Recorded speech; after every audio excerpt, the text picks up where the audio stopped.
ஒரு மனிதனுக்கு உண்ண உணவு, உடுக்க உடை, இருக்க இருப்பிடம், இதை நிறைவாக தர வேண்டும். உண்ண உணவாக எல்லாருக்கும் அரிசி கொடுக்கிறோம், உடுக்க உடை கொடுக்கிறோம்.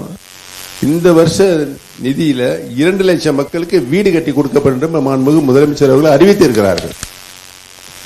பெண்கள் நாட்டின் கண்கள் என்று மாண்புமிகு முதலமைச்சர் அவர்கள் மனதார எண்ணி காலையிலிருந்து மாலை வரை அவர்கள் தான் எல்லா பணிகளையும், குடும்பத்தில் இருக்கின்ற பணிகள் அனைத்தையும் அவர்கள் தான் செய்ய வேண்டிய ஒரு கட்டாய சூழ்நிலை தமிழகத்தில் இருக்கிறது. அவருடைய குடும்ப தலைவியருடைய பணிச்சுமையை நாம் ஓரளவு குறைக்க வேண்டும் என்ற எண்ணத்தில் மகளிர் உரிமை தொகை 1000 ரூபாயை வழங்குகின்ற ஒரே மாநிலம் இந்தியாவிலே தமிழ்நாடு தான் என்பதை நான் அன்போடு தெரிவித்துக் கொள்ள கடமைப்பட்டிருக்கிறேன். இந்த தேர்தல் முடிந்தவுடன் உறுதியாக நம்முடைய தலைவர் 2ஆம் முறையாக முதலமைச்சராக வெற்றி பெறுவார்கள் என்பதனையும் நான் தெரிவித்துக் கொள்கிறேன். அவர் வெற்றி பெற்றவுடன் இந்த உரிமை தொகை 2000 உயர்த்தி வழங்கப்படும் என்பதையும் தெரிவித்துக் கொள்கிறேன்.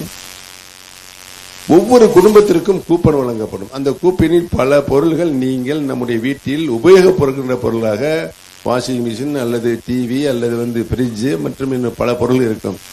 நீங்களே 8000 ரூபாய் மதிப்புடைய அந்த பொருள்களை நீங்களே மதிப்பீடு செய்து நீங்கள் விரும்பிய கடையில், தரமான கடையில் தரமான பொருட்களை நீங்களே வாங்கிக் கொள்ளலாம் என்ற நிலையும் உருவாக்கப்படும் என்று மாண்புமிகு முதலமைச்சர்கள் வாக்குறுதி அளித்திருக்கிறார்கள் என்பதை இந்த நல்ல நேரத்தை தெரிவித்துக் கொள்ள கடமைப்பட்டிருக்கிறேன். விடியல் பயணம் அரசு பேருந்துகளில் மகளிர்கள் கட்டணம் இல்லாம பேருந்துகளை ஏறி எங்க போகணுமோ அங்க போய் இறங்கிட்டு திரும்ப மறுபடியும் ஊருக்கு வருகிற நிலையை நம்முடைய மாண்புமிகு முதலமைச்சர் ஏற்படுத்தி இருக்கிறார்கள் என்பதை நீங்கள் எல்லாம் இப்பொழுது கட்டணமில்லா பேருந்திலே பயணிக்கிறீர்கள் என்பது அனைவருக்கும் தெரியும், எனக்கும் தெரியும், உங்களுக்கும் தெரியும். சத்தமில்லாம இருக்கீங்களா? சொல்லுங்க, போறீங்களா இல்லையா? பேச அமைதியா இருக்கீங்க. சரி, ரைட்டு.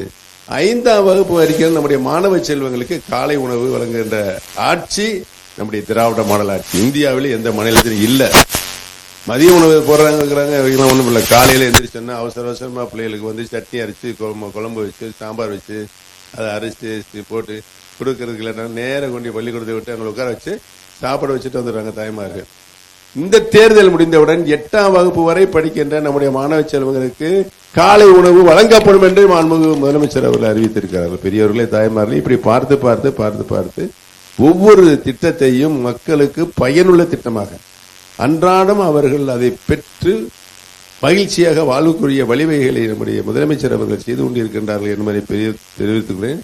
பழனிச்செட்டி பேரூராட்சியில் பாதாள சாக்கடை திட்டம் நகராட்சியில செஞ்சு முடிச்சுட்டு பேரூராட்சியில செய்யலாம்ங்கிறத திட்டத்தை வகுத்து முதல் முறையாக 10 பேரூராட்சி எடுத்துக்கலாம் என்று முடிவு செய்யப்பட்ட போது அரசில் பழனிச்செட்டி பேரூராட்சி முதல் பேரூராட்சியாக எடுத்தார்கள். 31 கோடி ரூபாய் செலவில் அந்த திட்டம் முழுமையாக இப்பொழுது நிறைவேற்றப்பட்டு பயனுள்ள திட்டமாக இருக்கிறது. 6000 வீடுகளுக்கு இந்த இணைப்பு, பாதாள சாக்கடை இணைப்பு கொடுக்கப்பட்டு இருக்கிறது என்பதை அன்போடு தெரிவித்துக் கொள்ள கடமைப்பட்டிருக்கிறேன். அதோடு 2 கோடி மதிப்பீட்டில் அறிவுசார் மையம் நம்முடைய மாணவ செல்வங்களுக்கு அந்த அறிவுசார் மையத்தில் இருந்து படித்து தேர்ச்சி பெற்று பயிற்சி பெற்று தேர்வு போட்டிகளில் கலந்து கொள்ள வாய்ப்பு கிடைக்கும் போது தேர்வு போட்டியை கலந்து கொண்டு அதில் வெற்றி பெற்றவர்களுக்கு மத்திய மாநில உயர் பதவிகள் கிடைக்கின்ற வாய்ப்பு உருவாக்கப்பட்டிருக்கிறது.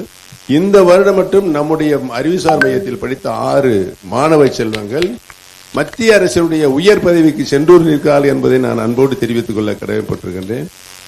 அரசு புறம்போக்கு நிலமாக இருந்தவைகளை நத்தம் நிலமாக மாற்றப்பட்டு 91 பேருக்கு பட்டா வழங்கி இருக்கிறோம், இலவசமாக பட்டா வழங்கி இருக்கிறோம்.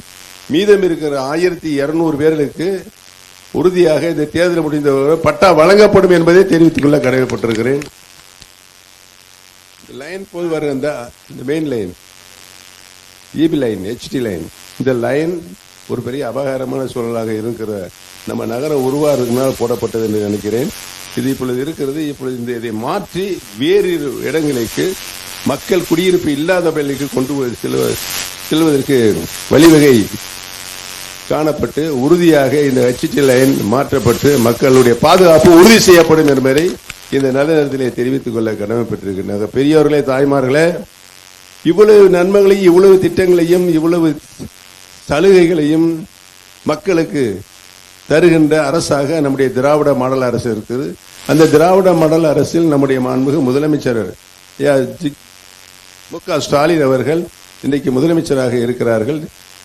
நல்ல முதலமைச்சராக, நாட்டு மக்களுக்கு பயனுள்ள திட்டங்களை தந்து கொண்டு இருக்கின்ற முதலமைச்சராக நம்முடைய முதலமைச்சர் இருப்பனால் அவரே 2ஆம் முறையாக முதலமைச்சராக வேண்டும் என்றுதான் இன்றைக்கு அனைத்து மக்களும் முடிவெடுத்து விட்டார்கள் என்பதை தெரிவித்து, போடிநாயக்கனூர் சட்டமன்ற தொகுதியில் மதசார்பற்ற முற்போக்கு கூட்டணியின் சார்பாகவும் திராவிட முன்னேற்ற கழகத்தினுடைய சார்பாகவும் என்னை தேர்தல் களத்தில் வெற்றி வேட்பாளராக அறிவித்திருக்கிறார்கள். ஆகவே பெரியவர்களே, தாய்மார்களே, உங்களுடைய பொன்னான வாக்குகளை நம்முடைய வெற்றி சின்னமா உதயசூரியன் சின்னத்திலே வாக்களித்து என்னை மாபெரும் வெற்றி, மகத்தான வெற்றியை பெற்றுத் தருமாறு உங்களுடைய பாதம் தொட்டு வேண்டி வணங்கி விடுபடுகிறேன். நன்றி, வணக்கம்.